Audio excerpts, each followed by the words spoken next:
Welcome সবাইকে অ্যাপটি প্লাসে। তো প্রত্যেক সপ্তাহের মতো এই সপ্তাহেও আমরা নিয়ে চলে এসেছি উইকলি কারেন্ট অ্যাফেয়ার সিরিজ আগামী ডাব্লিউবিসিএস এক্সামিনেশনকে মাথায় রেখে। তো আমরা এখন ফেব্রুয়ারি সেকেন্ড উইকের কারেন্ট অ্যাফেয়ার্স নিয়ে আলোচনা করব। এর আগে আমরা ফেব্রুয়ারি ফার্স্ট উইকটা করেছি। আমার একটু হেলথ প্রবলেম ছিল, তো সেই জন্য এই ভিডিওগুলো একটু দেরিতে আসছে। তো চিন্তা করো না, তোমরা ফেব্রুয়ারি মাসে যে 4টে উইকের কারেন্ট অ্যাফেয়ার্স সেটা তোমরা খুব তাড়াতাড়ি পেয়ে যাবে। একটা অলরেডি আমি করে দিয়েছি, এটা সেকেন্ড ভিডিও, এবং এরপরে আরো দুটো ভিডিও আসবে ফেব্রুয়ারি মাসে। আচ্ছা, তো আমরা এই উইকলি কারেন্ট অ্যাফেয়ার সিরিজে কি করছি, 30টা করে এমসিকিউ করছি। হুম। তো আমরা 30টা করে এমসিকিউ রাখছি, এবং তার সাথে সাথে এই এমসিকিউটা রাখছি কোশ্চেন অ্যান্সার ফরম্যাটে, এবং তার সাথে দুটো মেন্স এর কোশ্চেন রাখছি। এই দুটো মেন্স এর কোশ্চেন আমরা এই কারণে রাখছি কারণ ডাব্লিউবিসিএস 2025 সাল থেকে ডেসক্রিপটিভ প্যাটার্ন হতে চলেছে, সেই জন্য আমরা করছি। আচ্ছা, আর এই ক্লাসে যদি তোমরা পিডিএফ ডাউনলোড করতে চাও তাহলে কি করতে হবে, এই ভিডিও ডেসক্রিপশনে লিঙ্ক থাকবে, সেই লিঙ্কে তোমরা ক্লিক করবে, লিঙ্কে ক্লিক করলে তোমরা এই ক্লাসের পিডিএফ পেয়ে যাবে। তো চলো, আর দেরি না করে এবার আমরা শুরু করব আজকের প্রথম প্রশ্ন। তো প্রথমে আমরা এমসিকিউ দিয়ে স্টার্ট করছি, তারপরে মেন্সের কোশ্চেন। প্রথম প্রশ্ন বলছি, দেখো, who inaugurated the eight global Bengal business summit? অষ্টম গ্লোবাল বেঙ্গল বিজনেস সামিট কে উদ্বোধন করলেন? তো পশ্চিমবঙ্গে যিনি চিফ মিনিস্টার, মমতা ব্যানার্জি, উনি এই অষ্টম গ্লোবাল বেঙ্গল বিজনেস সামিটের উদ্বোধন করেছেন। দেখো, উনি ইন্ডাস্ট্রি ফ্রেন্ডলি পলিসির কথা বলেছেন, এবং ওয়েস্ট বেঙ্গলে যাতে ইনভেস্টমেন্ট আরো বাড়ে তার জন্য তিনি উদ্যোগ নিয়েছেন, এবং তার জন্য এই অষ্টম গ্লোবাল বেঙ্গল বিজনেস সামিট এর আয়োজন করা হয়েছে। এবং এখানে দেউচা পাচামির প্রসঙ্গ উঠে এসেছে। আচ্ছা, এখানে মুকেশ আম্বানি, সজ্জন জিন্দাল, সঞ্জীব গোয়েঙ্কা এবং ফিকির প্রেসিডেন্ট নতুন ইনভেস্টমেন্ট অ্যানাউন্স করেছেন। আচ্ছা, এখানে অ্যান্সারটা তো জেনে গেলাম যে এখানে মমতা ব্যানার্জি উদ্বোধন করেছেন, এটা আমরা জেনে গেলাম, ওয়েস্ট বেঙ্গলের চিফ মিনিস্টার। আচ্ছা, বাকি যে অপশনগুলো আছে এই অপশনগুলো থেকে দেখেন। দেখো, এম কে স্ট্যালিন কে, এম কে স্ট্যালিন হচ্ছে তামিলনাড়ুর চিফ মিনিস্টার। তামিলনাড়ুর চিফ মিনিস্টার। আচ্ছা, হেমন্ত বিশ্ব শর্মা কোথাকার চিফ মিনিস্টার? হেমন্ত বিশ্ব শর্মা হচ্ছে আসামের সিএম। আসামের সিএম হচ্ছে হেমন্ত বিশ্ব শর্মা। এবং দেবেন্দ্র ফডনবিস হচ্ছেন মহারাষ্ট্রের সিএম। মহারাষ্ট্রের নিউলি ইলেক্টেড সিএম, মহারাষ্ট্রের সিএম। ঠিক আছে, তাহলে আমরা প্রত্যেক সপ্তাহে যেরকম করি, এই সপ্তাহে আমরা করবো কি, আমরা শুধুমাত্র সেই কোশ্চেনটার উপর ফোকাস করছি এমনটা নয়, যে আমরা অপশন গুলো আছে সেগুলোকে আমরা ভালো করে অ্যানালিসিস করছি। পরের প্রশ্ন দেখো, recently FIFA has suspended the football federation of which country? তো ফিফা কোন দেশের ফুটবল ফেডারেশনকে রিসেন্টলি সাসপেন্ড করেছে? এটা তোমরা এমনিতেই গেস করতে পারবে কাকে সাসপেন্ড করবে। এই নিয়ে 2017 সালের পর থেকে 3বার সাসপেন্ড করলো, এটা হচ্ছে পাকিস্তান। পাকিস্তান হয়ে যাবে এটার অ্যান্সার। দেখো, 2017 সাল থেকে শুরু করে এই নিয়ে 3বার, থার্ড টাইম ফিফা পাকিস্তানের ফুটবল ফেডারেশনকে সাসপেন্ড করলো, কারণ পাকিস্তানের ফুটবল ফেডারেশন তাদের কনস্টিটিউশনে কিছু অ্যামেন্ড করতে ব্যর্থ হয়েছে। আচ্ছা, এবার ফিফা সম্পর্কে একটু জেনে নিই। দেখো, ফিফার ফাউন্ডেশন হচ্ছে 1904 সালে, এর হেডকোয়ার্টার হচ্ছে সুইজারল্যান্ড, এবং এর বর্তমান প্রেসিডেন্টের নাম হচ্ছে ইনফ্যান্টিনো। ঠিক আছে। আচ্ছা, ইরান, ইরান সম্পর্কে বলতে গেলে আমরা কি বলবো, ইরান হচ্ছে আহ এসসিওর 9th মেম্বার। এসসিওর 9th মেম্বার হচ্ছে ইরান। আচ্ছা, আর যদি ফিফা ওয়ার্ল্ড কাপ সম্পর্কে আমরা একটু বলি, ফিফা ওয়ার্ল্ড কাপ সম্পর্কে বলি, তাহলে মেন্স ওয়ার্ল্ড কাপ যদি বলি, দেখো মেন্স ওয়ার্ল্ড কাপ যদি আমরা বলি আর women's world cup, men's world cup last কোথায় হয়েছে, 2022 সালে হয়েছে। তো নেক্সট তাহলে 4 বছর পরে 2026 হবে। 2026-26-এর হোস্ট কান্ট্রি কে কে? তিনজন মিলে হোস্ট করছে, ইউএসএ, মেক্সিকো, হ্যাঁ, এবং কানাডা। ইউএসএ, মেক্সিকো, কানাডা মিলে 2026-এর ফিফার মেন্স ওয়ার্ল্ড কাপ আয়োজন করবে। আচ্ছা, ওমেন্স ওয়ার্ল্ড কাপ হবে নেক্সট 2027-এ, 2023-এ হয়েছে, নেক্সট হবে 2027-এ। এটা কোথায় আয়োজন করা হবে? এটা হবে ব্রাজিল। তাহলে মেন্স ওয়ার্ল্ড কাপ যদি বলি 2026-এ হবে পরবর্তীকালে ফিফার, সেটা ইউএসএ, মেক্সিকো, কানাডা মিলে আয়োজন করবে। আর ওমান ওয়ার্ল্ড কাপ ফুটবলে 2027 সালে হবে, সেটার আয়োজক দেশ হচ্ছে ব্রাজিল। ঠিক আছে, চলো এবার দেখো পরের প্রশ্ন। পরের প্রশ্নটা আমরা চলে যাচ্ছি। দেখো, বলছে which space agency will launch a large space telescope name sphere x? Sphere x বলে একটা লার্জ স্পেস টেলিস্কোপ, এটা কোথাকার স্পেস এজেন্সি লঞ্চ করতে চলেছে? তো এটা কোথাকার স্পেস এজেন্সি লঞ্চ করতে চলেছে, এখানে 4টে অপশন আছে, দেখো তোমরা ভালো করে। সেটা হচ্ছে ইসরো, নাসা, রসকসমস এবং ইএসএ। তো এখানে অ্যান্সার হয়ে যাবে হচ্ছে তোমার নাসা। নাসা লঞ্চ করতে চলেছে একটা লার্জ স্পেস টেলিস্কোপ যার নাম হচ্ছে স্ফিয়ার এক্স। আচ্ছা, স্ফিয়ার এক্স এর কাজ কি হবে সেটা আমরা আসছি, তার আগে নাসা সম্পর্কে একটু জেনে নিই। নাসার ফাউন্ডেশন হচ্ছে 1958 সালে, এর হেডকোয়ার্টার হচ্ছে ওয়াশিংটন ডিসি, বর্তমান প্রেসিডেন্টের নাম বিল নেলসন, এবং নেক্সট চিফ হতে চলেছেন আইজাক ম্যান। আচ্ছা, এইগুলো হচ্ছে নাসার কিছু related mission, free fire mission, Artemis mission, Europa clipper mission, এবং ইসরোর সাথে একটা কোলাবোরেশন আছে নাসার, তার নাম হচ্ছে নিসার ইনিশিয়েটিভ। হ্যাঁ, নিসার ইনিশিয়েটিভ। আচ্ছা, এগুলো সম্পর্কে আমি ডিটেলসে বলছি না, তাহলে ভিডিও অনেকটা লেন্দি হয়ে যাবে। আমি শুধু একটা মাত্র বলে দিচ্ছি, বাকি তোমরা সার্চ করবে। আর্টেমিস মিশন হচ্ছে নাসার moon mission, moon related mission হচ্ছে আর্টেমিস মিশন। আচ্ছা, এবার চলে আসি হচ্ছে তোমার স্ফিয়ার এক্স, স্ফিয়ার এক্স নিয়ে। হুম, স্ফিয়ার এক্স, দেখো, স্ফিয়ার এক্স মিশন, এটার উদ্দেশ্য কি? এই স্ফিয়ার এক্স টেলিস্কোপ, যে লার্জ স্পেস টেলিস্কোপ যার নাম, এটার উদ্দেশ্য কি? এটা কি কি করবে দেখো। এটা একটা করবে কসমিক ম্যাপিং করবে, এটা পুরো স্কাইয়ের ম্যাপিং করবে এটা। হুম, পুরো স্কাইয়ের ম্যাপিং করবে নিয়ার ইনফ্রারেড লাইটে। হুম, অপটিক্যালে এবং নিয়ার ইনফ্রারেড লাইটে। একটা হলো কসমিক ম্যাপিং। আচ্ছা, আর কি? আর্লি ইউনিভার্সকে স্টাডি করবে, আর্লি ইউনিভার্সকে স্টাডি করবে। আর কি কাজ? আর করবে ওয়াটার আইস ডিটেকশন, ওয়াটার আইস ডিটেকশন করবে। আচ্ছা, ওয়াটার আইস ডিটেকশন করে লাভ কি হবে? যে আর্থের মতো আর কোনো হ্যাবিটেবল প্ল্যানেট আছে কিনা যেখানে প্রাণের অস্তিত্ব থাকতে পারে, সেটার জন্য এই ওয়াটার আইস ডিটেকশন করা হচ্ছে। তো এটা হচ্ছে স্ফিয়ার এক্স এর উদ্দেশ্য। ঠিক আছে, চলো পরের প্রশ্ন চলে যায়। In which state BIMSTEC youth summit 2025 has been organised in February 2025? ফেব্রুয়ারি মাসে, 2025 সালে ফেব্রুয়ারি মাসে বিমস্টেক ইউথ সামিট আয়োজন করা হয়েছে। এটা কোন রাজ্যে করা হয়েছে? দেখো, গুজরাটের গান্ধীনগরে এটা করা হয়েছে। তো গুজরাটের গান্ধীনগরে এটা করা হয়েছে, এবং এটার উদ্বোধন union minister doctor Mansukh Mandaviya করেছেন। এবং এটার উদ্দেশ্য হচ্ছে ডেভেলপিং কান্ট্রিতে যে সমস্ত ইউথ আছে, সেই সব ইউথরা একে অপরের সাথে নিজেদের এক্সচেঞ্জ করবে, কালচারাল এক্সচেঞ্জ হবে, এবং দু দেশের সম্পর্ক, P2P কানেকশন যেটাকে আমরা বলি, পিপল টু পিপল কানেকশন, আরো বৃদ্ধি পাবে। আচ্ছা, এই বছরের থিম হচ্ছে youth as a bridge for Intra BIMSTEC exchange. আচ্ছা, পরের প্রসঙ্গে যাওয়ার আগে একটা অ্যানাউন্সমেন্ট, যেটা প্রত্যেক সপ্তাহে আমি করে থাকি, এবারও বলে দিচ্ছি। এই যে এই টেলিগ্রাম গ্রুপ আছে WBCS সাকসেস গাইড, এই টেলিগ্রাম গ্রুপে তোমরা জয়েন হয়। এই টেলিগ্রাম গ্রুপে তোমাদের জয়েন হতে গেলে কি করতে হবে? এই ভিডিও ডিসক্রিপশনে লিঙ্ক থাকবে এই টেলিগ্রাম গ্রুপে জয়েন হওয়ার জন্য। সেইটা লিঙ্ক, সেই লিঙ্কে ক্লিক করে তোমরা এই গ্রুপে অ্যাড হয়ে নাও। এই গ্রুপে অ্যাড হয়ে তোমরা কি পাবে দেখো, ডেইলি সকালে এখানে ডেইলি প্র্যাকটিস কোশ্চেন কিন্তু এখানে পাবলিশ করা হয়, পোস্ট করা হয়। সেই প্র্যাকটিস কোশ্চেন তোমরা লিখবে এবং এখানে অ্যান্সার আপলোড করবে। অ্যান্সার আপলোড করার পর তোমরা এটার ইভ্যালুয়েশন পেয়ে যাবে, এটার ইভ্যালুয়েশন পেয়ে যাবে, এবং তার সাথে সাথে সেই দিন সন্ধ্যেবেলায় তোমরা এটার মডেল অ্যান্সার পেয়ে যাবে। ঠিক আছে, তো আর দেরি করো না, এই টেলিগ্রাম গ্রুপে তোমরা তাড়াতাড়ি অ্যাড হয়ে যাও। পরের প্রশ্ন দেখো, পরের প্রশ্ন বলছে scientist of which country have successfully created A kangaroo embryo for the first time using IVF technology? দেখো, আইভিএফ টেকনোলজি ইউজ করে ক্যাঙ্গারুর ভ্রূণ ফার্স্ট টাইম বানিয়েছে কোন দেশের সায়েন্টিস্ট? তো এটা হচ্ছে অস্ট্রেলিয়ার সায়েন্টিস্ট। হ্যাঁ, এটার মেনলি উদ্দেশ্য কি? এটা যে ক্যাঙ্গারুর প্রিজার্ভেশনে হেল্প করবে। হ্যাঁ, ক্যাঙ্গারুর সংরক্ষণে সাহায্য হবে। অবশ্যই যদি তুমি আইভিএফ টেকনোলজি ইউজ করে ক্যাঙ্গারুর ভ্রূণ বানাতে পারো, তার মানে এটা আলটিমেটলি কিসে হেল্প করবে? যে ক্যাঙ্গারুর প্রজাতির সংরক্ষণে, যাতে এটা ভবিষ্যতে বিলুপ্ত না হয়ে যায়, তার জন্য আমরা আগে থেকে মেজার নিয়ে রাখছি।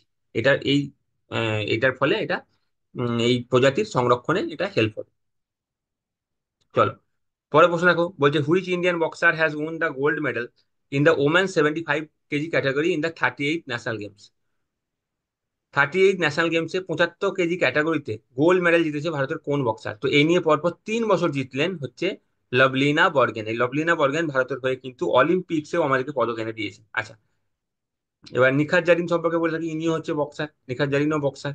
আচ্ছা, দীপা কর্মকার এখন তো রিটায়ার্ড, বাট উনি হচ্ছে জিমন্যাস্ট, জিমন্যাস্ট। হুম,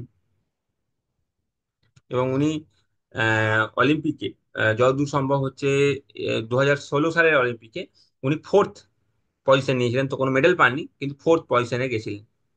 এবং মীরাবাই চানুও ভারতের হয়ে অলিম্পিকে পদক জিতেছেন। ইনি কোন খেলার সঙ্গে যুক্ত? ভারোত্তোলন, ওয়েট লিফটিং এর সঙ্গে যুক্ত। হুম, দেখো, এ দেখো লেখা আছে এখানে, লভলিনা বর্গন জিতেছেন। এবং এই নিয়ে পরপর 3 বার কনজিকিউটিভ গোল্ড মেডেল জিতলেন, পরপর 3 বার উনি ন্যাশনাল গেমসে। এবং কাকে হারিয়ে জিতেছেন? প্রাংশু রাঠোরকে হারিয়ে উনি জিতেছেন। পরের প্রশ্ন দেখো, which country has recently launched operation devil hunt? Operation devil hunt recently launch করেছে হচ্ছে বাংলাদেশ। আমরা জানি যে শেখ হাসিনা গভর্নমেন্টের পতনের পর থেকে, শেখ হাসিনা গভর্নমেন্টের পতনের পর থেকে বাংলাদেশের বিশৃঙ্খল পরিস্থিতি তৈরি হয়েছিল। তার আগে থেকেই তৈরি হয়েছিল, এবং তারপরেও বিশৃঙ্খল পরিস্থিতি ছিল। এখন হচ্ছে মোহাম্মদ ইউনূসের নেতৃত্বে যে ইন্টারিম গভর্নমেন্ট আছে, সেখানেও আমরা দেখতে পাচ্ছি যে মাঝে মাঝেই বিশৃঙ্খলা দেখা যাচ্ছে বাংলাদেশে অশান্ত পরিস্থিতি। সেই অশান্ত পরিস্থিতিকে শান্ত করার জন্যই Bangladesh operation devil hunt launch করেছে। আচ্ছা, তো বাকি যে অপশন গুলো আছে সেইগুলো তো আমরা একটু দেখে নিই। আচ্ছা, মায়ানমারে যখন সাইক্লোন হিট করেছিল, হ্যাঁ, তখন তার রিলিফের জন্য ভারত যে অপারেশন চালিয়েছিল তার নাম হচ্ছে অপারেশন করুণা। অপারেশন করুণা। আচ্ছা, হাইতি থেকে ভারতীয়দেরকে ইভ্যাকুয়েট করার জন্য যেটা চালানো হয়েছিল অপারেশন ইন্দ্রাবতী। হুম। এবং ইসরায়েলে যখন ইসরায়েল গাজা ওয়ারটা যখন শুরু হয়, তখন ইসরায়েল থেকে ভারতীয়দেরকে বের করে আনার জন্য ভারত যে অপারেশন চালিয়েছিল তার নাম হচ্ছে অপারেশন অজয়। তাহলে দেখো আমরা একটা প্রশ্ন রাখলাম যে অপারেশন ডেভিল হ্যান্ড কোথায় শুরু হয়েছে। অপারেশন ডেভিল হ্যান্ড লঞ্চ করা হয়েছে বাংলাদেশে। কিন্তু সেই রিলেটেড আমরা আরো তিনটে অপারেশন পড়ে নিলাম: operation Karuna Myanmar related, operation Indravati Haiti related, এবং অপারেশন অজয় ইসরায়েল রিলেটেড। তো একটা কোশ্চেনে আমরা চারটে ইম্পর্টেন্ট ইনফরমেশন পেয়ে যাচ্ছি। সেজন্য আমি বলছি যে অ্যানালিসিস গুলো আমি করছি, যে অ্যানালিসিসটা আমি করছি সেইটা কিন্তু তোমরা ভালো করে শোনো। চলো, recently who has launched FEAST 2025 সফটওয়্যার? FEAST, ফিস্ট 2025 সফটওয়্যার রিসেন্টলি কে লঞ্চ করেছে? তো রিসেন্টলি কে লঞ্চ করেছে ফিস্ট 2025? সেটা হচ্ছে আমাদের ইন্ডিয়ার space agency ISRO. ISRO launch করেছে। এটা হচ্ছে ফিস্ট 2025। এবার ফিস্ট 2025 এর কাজ কি দেখো। এর কাজ হচ্ছে, এটা একটা স্ট্রাকচারাল অ্যানালিসিস সফটওয়্যার। এটা কি করবে দেখো, রিয়েল ওয়ার্ল্ডে অনেক ফোর্স আছে, যেমন ধরো স্ট্রেস আছে, স্ট্রেন আছে, তাই তো, টেম্পারেচার ভ্যারিয়েশন আছে। তো এই সমস্ত ফোর্সের ওপরে একটা স্ট্রাকচারের কিরকম ভ্যারিয়েশন হয়। হুম। এই সমস্ত রিয়েল ওয়ার্ল্ড ফোর্সের উপর ভিত্তি করে স্ট্রাকচারের কিরকম ভ্যারিয়েশন হয় তার অ্যানালিসিস করা। হুম। তার প্রেডিক্ট করা, সেটাকে প্রেডিক্ট করা হচ্ছে এই সফটওয়্যারের কাজ। তো ফিস 2025 সফটওয়্যারের হচ্ছে এটা কাজ। এটা লঞ্চ করেছে হচ্ছে ইসরো। দেখো, ISRO has release the latest version of finite element analysis of structure. তার মানে স্ট্রাকচার অ্যানালিসিস সফটওয়্যার এটা। হুম। এবং এটা ইসরোর বিক্রম সারাভাই স্পেস সেন্টার এটাকে ডেভেলপ করেছে। পরের প্রশ্ন দেখো, after America which country has now decided to exit হু? তার মানে আমেরিকা হু এক্সিট করে গেছে, তো আমেরিকার পরে আর কোন কান্ট্রি হুকে এক্সিট করছে? এটার অ্যান্সার হয়ে যাবে হচ্ছে আর্জেন্টিনা। এটার অ্যান্সার হয়ে যাবে আর্জেন্টিনা। দেখো, আর্জেন্টিনা আমি ম্যাপটা তোমাকে দিয়ে দিয়েছি। আর্জেন্টিনার ক্যাপিটাল হচ্ছে বুনো আইরেস। আচ্ছা, আর্জেন্টিনার তুমি সারাউন্ডিং কান্ট্রি গুলো দেখে নাও, বর্ডারিং কান্ট্রি। এদিকে হচ্ছে চিলি ওয়েস্টে, তুমি নর্থের দিকে পেয়ে যাচ্ছ বলিভিয়ার সঙ্গে এটা বর্ডার শেয়ার করছে, নর্থ আর প্যারাগুয়ের সঙ্গে বর্ডার শেয়ার করছে। এইদিকে তোমার উরুগুয়ে আছে। আচ্ছা, এখানে আছে ব্রাজিল। এই দিকটাই হচ্ছে আটলান্টিক ওশিয়ান, এবং এই দিকটাই হচ্ছে প্যাসিফিক ওশিয়ান। আচ্ছা, তাহলে হু এক্সিট করে গেছে আমেরিকা, তার সাথে সাথে এখন এক্সিট করলো আর্জেন্টিনা। আচ্ছা, আগের উইকে কারেন্ট অ্যাফেয়ার্সে আমরা একটা জিনিস তোমাদেরকে বলেছিলাম, সেটা হচ্ছে পানামা এক্সিট করে গেছে হচ্ছে চায়নার বিআরআই প্রজেক্ট থেকে। চায়নার বিআরআই প্রজেক্ট থেকে কিন্তু পানামা এক্সিট করে গেছে। ঠিক আছে, পানামা এক্সিট করে গেছে বিআরআই প্রজেক্ট থেকে। চলো পরে প্রশ্ন দেখো, Thai Pusam festival 2025 is celebrated hmm in which state? Thai Pusam festival 2025 সালে কোন রাজ্যে সেলিব্রেট করা হলো? তো কোন রাজ্যে সেলিব্রেট করা হয়েছিল? তামিলনাড়ু। আচ্ছা, এটা কোন উদ্দেশ্যে সেলিব্রেট করা হয় দেখো, আমরা নর্থ ইন্ডিয়া বা অ্যাজ এ হোল ইন্ডিয়াতে ম্যাক্সিমাম যে ঠাকুরকে লর্ড কার্তিকেয় বলে থাকি, সেটা হচ্ছে তামিলনাড়ুতে সেই কার্তিকেয়কে লর্ড মুরুগান বলা হয়। হুম। তো এই লর্ড মুরুগান যখন ডেমন সুরাপদ্মকে হুম ডেমন সুরাপদ্মকে হারিয়ে দেয়, এবং তাকে হারানোর জন্য মা পার্বতীর কাছ থেকে হুম তার মা পার্বতীর কাছ থেকে অস্ত্র নেয়। তো এই লর্ড মুরুগন যখন ডেমন সুরাপদ্মকে হারানোর জন্য মা পার্বতীর কাছ থেকে অস্ত্র নেয় এবং ডেমনকে হারিয়ে দেয়, তো সেই পুরো ঘটনাটাকে সেলিব্রেট করার জন্য এই থাইপুসম ফেস্টিভ্যাল পালন করা হয়। আচ্ছা, এটা তো একটা গেল থাইপুসম ফেস্টিভ্যাল। আর কোন রাজ্যে কোন ইম্পর্টেন্ট ফেস্টিভ্যাল সেটা দেখো, আমি একটা লিস্ট লিখে দিয়েছি। তার মধ্যে কিছু আমি যেমন বলে দিচ্ছি দেখো, সোনপুর মেলা বিহার, হ্যাঁ, নাগোবা যাত্রা ফেস্টিভ্যাল তেলেঙ্গানা, জালিকাট্টু হচ্ছে তামিলনাড়ু, কাম্বালা কর্ণাটক। এরকম করে আমি একটা তোমাকে লিস্ট দিয়ে দিয়েছি। এই লিস্টটা তোমরা পজ করে বা যখন পিডিএফ ডাউনলোড করে নেবে তখন একটু পড়ে নেবে, আমি পুরোটা আর পড়ছি না। বাট এরকম করে আমাকে লিস্ট বানিয়ে দিয়েছি যাতে তোমাদের সুবিধা হয় বলে। তাহলে দেখো, একটা ফেস্টিভ্যাল আমি পড়লাম সেই রিলেটেড, আমি আর কি বলে দিলাম তোমাদেরকে, একটা লিস্ট দিয়ে দিলাম যে ইম্পর্টেন্ট আর কোন কোন ফেস্টিভ্যাল আছে: হেমিস ফেস্টিভ্যাল লাদাখ, পুষ্কর মেলা ফেস্টিভ্যাল রাজস্থান, এরকম করে Modhera dance festival Gujarat, Kachai lemon festival Manipur. এরকম করে আমি একটা লিস্ট দিয়ে দিলাম। তাহলে তোমাদের কি হলো, একটা কোশ্চেন পড়লে কিন্তু আরো তোমরা এক্সট্রা কিছু ইনফরমেশন পেয়ে গেলে, কারণ এক্সামে কিন্তু যে কোনোটা আসবে। চলো, the military exercise cyclone 2025 was conducted between India and which country? তাহলে মিলিটারি এক্সারসাইজ সাইক্লোন 2025 হয়েছে ইন্ডিয়া এবং কোন দেশের মধ্যে? ইন্ডিয়া এবং ইজিপ্টের মধ্যে।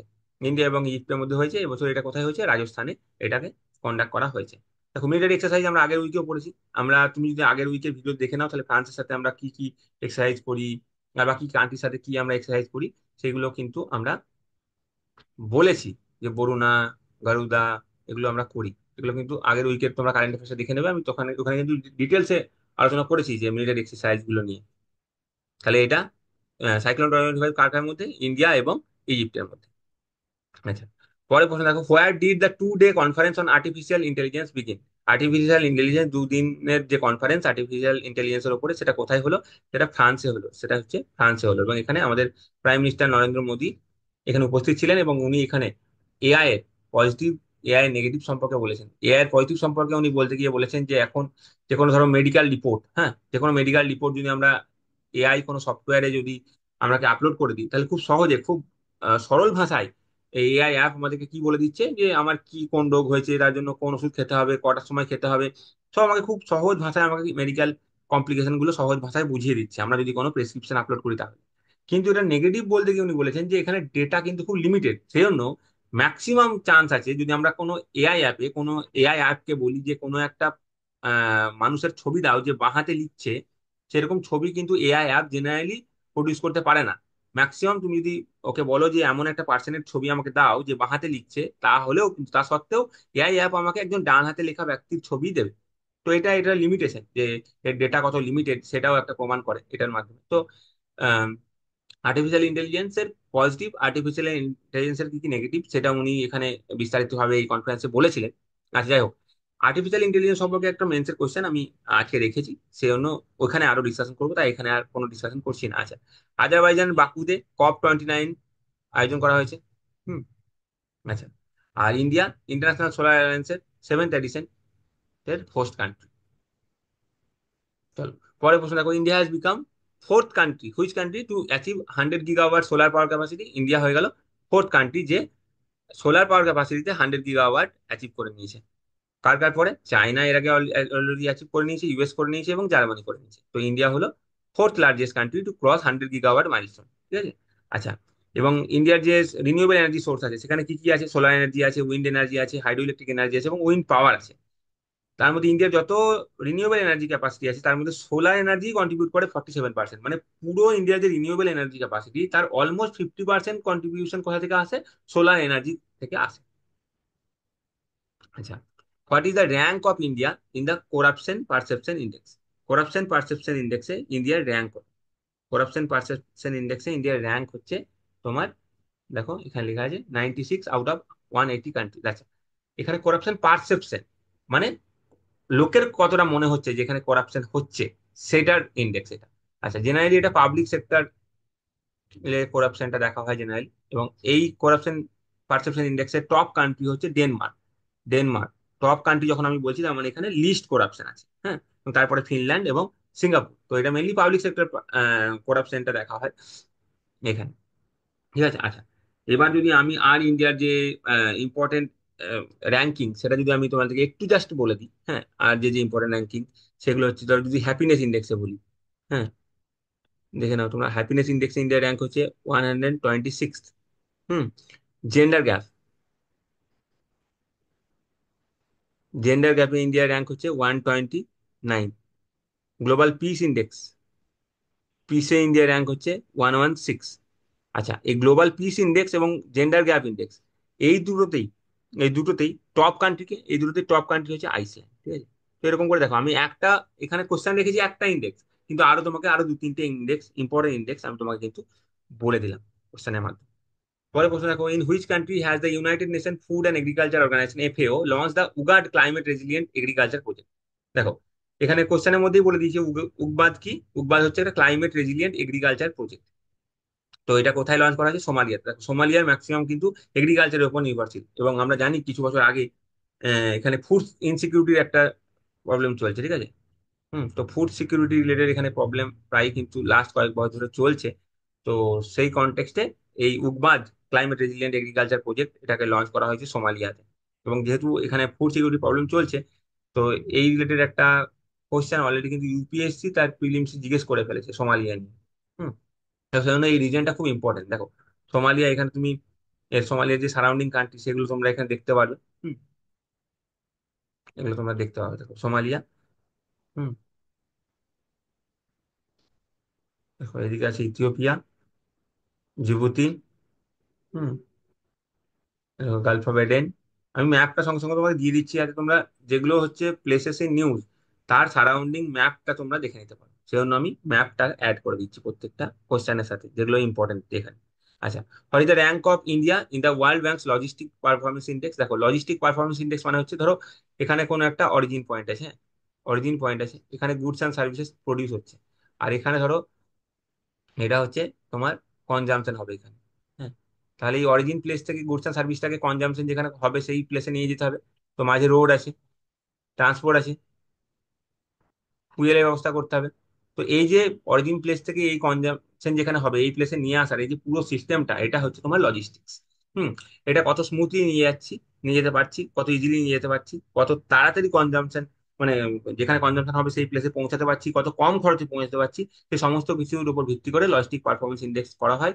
ইন্ডিয়া র্যাঙ্ক হচ্ছে 38, ওভারঅল ইন্ডিয়া র্যাঙ্ক হচ্ছে 38। আচ্ছা, আর যদি শুধুমাত্র এই পুরো যে লজিস্টিক পারফরমেন্স ইন্ডেক্স, তার আন্ডারে একটা সাব ক্যাটাগরি আছে, সেটা হচ্ছে ইন্টারন্যাশনাল শিপমেন্ট ক্যাটাগরি। সেই ইন্টারন্যাশনাল শিপমেন্ট ক্যাটাগরিতে ভারতের র্যাঙ্ক হচ্ছে 22। দেখো ইন্টারন্যাশনাল শিপমেন্ট ক্যাটাগরিতে ভারতের র্যাঙ্ক 22, আর ওভারঅল লজিস্টিক পারফরমেন্স ইন্ডেক্সে ভারতের র্যাঙ্ক হচ্ছে 38। ঠিক আছে? এবং India have recorded significant improvements in turnaround টাইমে। ইন্ডিয়া কিন্তু একটা সিগনিফিকেন্ট ইমপ্রুভমেন্ট করেছে।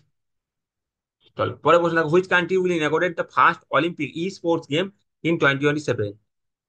প্রথম অলিম্পিক ই স্পোর্টস গেম 2027 কে উদ্বোধন করতে চলেছে? Saudi Arab. এটা হচ্ছে ইউথদেরকে আরো খেলাতে আরো উৎসাহ দেওয়ার জন্য, আরো অ্যাট্রাক্ট করার জন্য এটা করা হচ্ছে, সৌদি আরব অ্যান্সার হবে।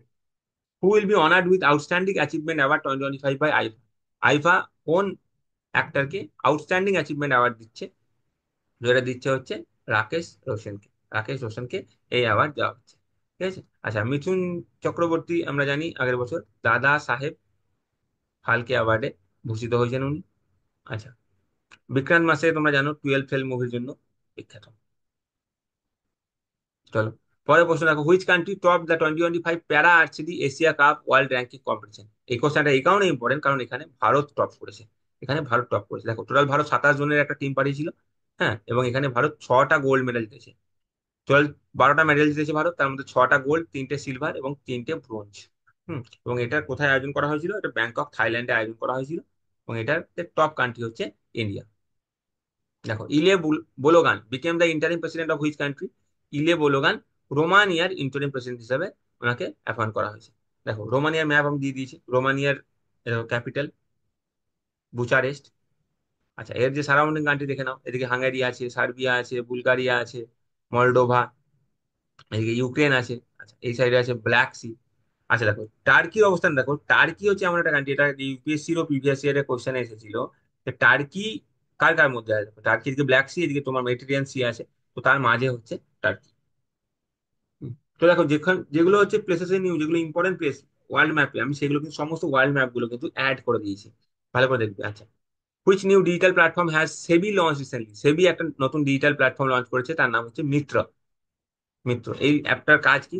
এই মিত্র আহ, কাজ হচ্ছে, দেখো যে মিউচুয়াল, অনেক আনক্লেম মিউচুয়াল ফান্ড পোর্টফোলিও থাকে, ঠিক আছে, অনেক ইনঅ্যাক্টিভ বা আনক্লেম মিউচুয়াল ফান্ড পোর্টফোলিও থাকে, সেইগুলোকে লোকেট করে রিক্লেম করাই হচ্ছে এই মিত্র অ্যাপের কাজ। হুম।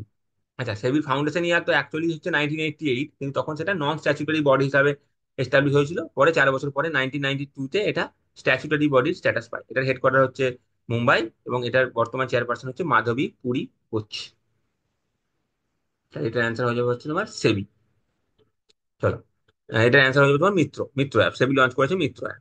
হুম, যেগুলো আনক্লেমড এবং ইনঅ্যাক্টিভ মিউচুয়াল ফান্ড আছে, পোর্টফোলিও আছে, সেগুলো ইনভেস্টাররা যাতে সহজেই লোকেট করতে পারে এবং রিক্লেম করতে পারে, সেটা হচ্ছে এই অ্যাপের উদ্দেশ্য। 14th Asian fisheries and aquaculture forum meeting has been organised in? এটা কোথায় অর্গানাইজ করা হয়েছে? এটা নিউ দিল্লিতে অর্গানাইজ করা হয়েছে, 14th Asian fisheries and agriculture forum. আচ্ছা, এটার হেডকোয়ার্টার কোথায় আছে? এটা কুয়ালালামপুর, মালয়েশিয়াতে এশিয়ান ফিশারি সোসাইটির হেডকোয়ার্টার আছে। এবং এই নিয়ে ভারত এই নিয়ে দ্বিতীয়বার এটা হোস্ট করছে। হুম। এটাকে 2007 সালে কোচিতে হোস্ট করেছিল, এবং এখন এটা এবছর আমরা নিউ দিল্লিতে হোস্ট করছি। এবং 2025-এর যেটা থিম, তার নাম হচ্ছে greening blue growth in the Asia Pacific, making blue growth more sustainable in the Asia Pacific. হুম। তাহলে দেখো এশিয়া প্যাসিফিক সম্পর্কে যখন তোমরা 2025 সাল থেকে ডেসক্রিপটিভ প্যাটার্ন হতে চলেছে, তখন তোমাদেরকে মাথায় কি রাখতে হবে, যখন তোমরা এমসিকিউ ফরম্যাটে কোনো ইম্পর্টেন্ট ইনফরমেশন পড়ছো, যে এরকম একটা ধরো ফোরাম লঞ্চ করা হয়েছে, তো তখন তোমরা যদি এশিয়া প্যাসিফিক সম্পর্কে কোনো মেন্সের কোশ্চেন পাও, তখন তোমরা কিন্তু এই ইনিশিয়েটিভটার কথা উল্লেখ করতে পারো, যদি তোমাদের সেরকম কনটেক্সট থাকে তা। তাহলে প্রিলিমস এবং মেন্সকে তোমাকে ইন্টিগ্রেট করে আস্তে আস্তে কিন্তু পড়তে হবে, কারণ 2025 সাল থেকে কিন্তু ডেসক্রিপটিভ প্যাটার্নে হতে চলেছে। আচ্ছা, Zomato has change its name to recently. Zomato নিজের নাম চেঞ্জ করে কি রেখেছে, নাম চেঞ্জ করে এখন রাখলে হচ্ছে ইটার্নাল, ইটার্নাল নাম করছে। আচ্ছা, ফেসবুকের পরিবর্তিত নাম হচ্ছে মেটা, ফেসবুকের নাম স্টারবাক, তো এখানে তো প্রচুর দামি কফি চা পাওয়া যায়। আচ্ছা, আর এবং পেটিএম এর নাম পাল্টে হয়েছে পাই। তা দেখো একটা কোয়েশ্চেন বললাম, সেখান থেকে আরো দুটো তিনটে ইনফরমেশন বলে দিচ্ছি। জোম্যাটোর নাম পাল্টে হলো ইটার্নাল, পেটিএম এর নাম পাল্টে হয়েছে পাই, ফেসবুকের নাম পাল্টে হয়েছে Meta. In which state has the foundation stone of North India's first green hydrogen plant been laid? North ইন্ডিয়ার প্রথম গ্রিন হাইড্রোজেন প্ল্যান্টের উদ্বোধন কোথায় করা হলো? এটা হচ্ছে হিমাচল প্রদেশে, সরি, এখানে হচ্ছে হিমাচল প্রদেশে করা হলো। হিমাচল প্রদেশে করা হলো। দেখো হিমাচল প্রদেশের যিনি চিফ মিনিস্টার আছেন সুখবিন্দর সিং সুক্কু, উনি এটার শুভ উদ্বোধন করেছেন। 1 megawatt green hydrogen plant Himachal প্রদেশে এটা করা হলো, এবং এটার সেট আপ কস্ট হচ্ছে 9 কোটি টাকা। এটার সেট আপ কস্ট হচ্ছে 9 কোটি টাকা। দেখো পরের প্রশ্ন হচ্ছে, in which city is arrow India 2025 being held? Arrow India twenty twenty five arrow India 2025 এটা কোথায় হচ্ছে তোমার? এটা, 1 সেকেন্ড দাঁড়াও। আচ্ছা, অ্যারো ইন্ডিয়া 2025 বিং হেল্ড, এটা বেঙ্গালুরুতে হেল্ড করা হচ্ছে, এবং অনুষ্ঠিত করা হলো। দেখো অ্যারো ইন্ডিয়া, দেখো ব্যাঙ্গালোর এটা। এবং এটার যে উদ্দেশ্য সেটা হচ্ছে দেখো ইন্টারন্যাশনাল কোলাবোরেশনকে প্রমোট করা। আচ্ছা, ইন্ডিয়ার যে ইন্ডিজেনাস ক্যাপাবিলিটি ইন্ডিজেনাস ক্যাপাবিলিটি সেটাকে শোকেস করা, এবং business opportunity create, business opportunity create করা, এটা হচ্ছে অ্যারো ইন্ডিয়া 2025 এর উদ্দেশ্য। ঠিক আছে, তার মানে ইন্ডিয়ার যে এরোস্পেসে ডিফেন্স ক্যাপাবিলিটি, এরোস্পেস এবং ডিফেন্স ক্যাপাবিলিটি সেটাকে শোকেস করা, এবং তার সাথে সাথে ইন্টারন্যাশনাল কোলাবোরেশন করা হচ্ছে এরো ইন্ডিয়া 2025 এর উদ্দেশ্য। এটা কোথায় আয়োজন করা হয়েছিল? এটা বেঙ্গালুরুতে আয়োজন করা হয়েছিল। পরের প্রশ্ন দেখো, which state chief minister N Biren Singh resign from his post? কোন রাজ্যের chief minister N Biren Singh resign করেছেন? তো এটা হচ্ছে মণিপুরের চিফ মিনিস্টার রিজাইন করেছেন। আচ্ছা, মণিপুরের চিফ মিনিস্টার এই তার রেজিগনেশন লেটারটা কাকে দিয়েছেন? যিনি ওখানকার গভর্নর, গভর্নর অজয় কুমার ভাল্লাকে দিয়েছেন। তার মানে যখন চিফ মিনিস্টার রিজাইন করে, সেই রেজিগনেশন লেটারটা কাকে দেওয়া হয়? গভর্নরকে দেওয়া হয়। Which has become the world second most downloadable app in the food and drinks ক্যাটাগরিতে? কোনটা এখন হয়ে গেছে? দেখো জেপ্টো। ফার্স্টে হচ্ছে ম্যাকডোনাল্ড, এবং সেকেন্ডে হচ্ছে জেপ্টো। এখন তার মানে এটা বোঝাচ্ছে যে ইন্ডিয়াতে কোন র্যাপিড গ্রোথ হচ্ছে, যে ইন্ডিয়ান যে কুইক কমার্স সেক্টর, সেটার কত র্যাপিড গ্রোথ হচ্ছে এর থেকে বোঝা যাচ্ছে। এবং টপ 10-এ তোমার ব্লিঙ্কিটও আছে, জোম্যাটো আছে, সুইগি আছে। তাহলে এখান থেকে আমরা বুঝতে পারছি যে ইন্ডিয়ার যে কুইক কমার্স স্টার্ট আপ, এই সেক্টরটা এটা খুব র্যাপিডলি গ্রোথ করছে। By which year India aim to be free of lymphatic filariasis? India 2027 সালের মধ্যে লিম্ফ্যাটিক ফিলারাইসিস মুক্ত হওয়ার চেষ্টা করতে আছে। লিম্ফ্যাটিক ফিলারাইসিস কি হয়, যে একটা পা খুব বেশি ফুলে যায় আরেকটা পায়ের তুলনায়, মানে পুরো দেহটা বা পাটা, একটা পা খুব হাতির মতো ফুলে যায়। হুম। সেই জন্য এটাকে দেখো কমনলি নোন অ্যাজ এলিফ্যান্টিয়াসিসও বলা হয়।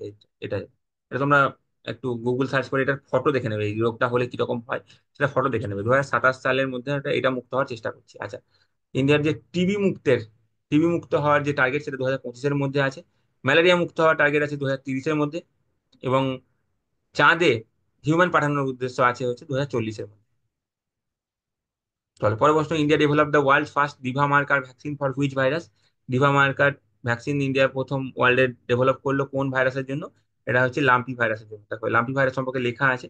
হ্যাঁ, এটি লাম্পি স্কিন ভাইরাস, এটা ইনফেকশিয়াস ডিজিজ ক্যাটেলে যেটা হয়, caused by virus of the pox viridae family থেকে হয়, এবং এটা মসকুইটো দ্বারা স্প্রেড হয়, এবং অন্যান্য যে বাইটিং ইনসেক্ট আছে সেটা দ্বারাও এটা স্প্রেড হয়। এটা আরেকটা নাম আছে নিথলিং ভাইরাস। নিথলিং ভাইরাস এটা আরেকটা নাম। হুম। এবং এটা বানিয়েছে কে?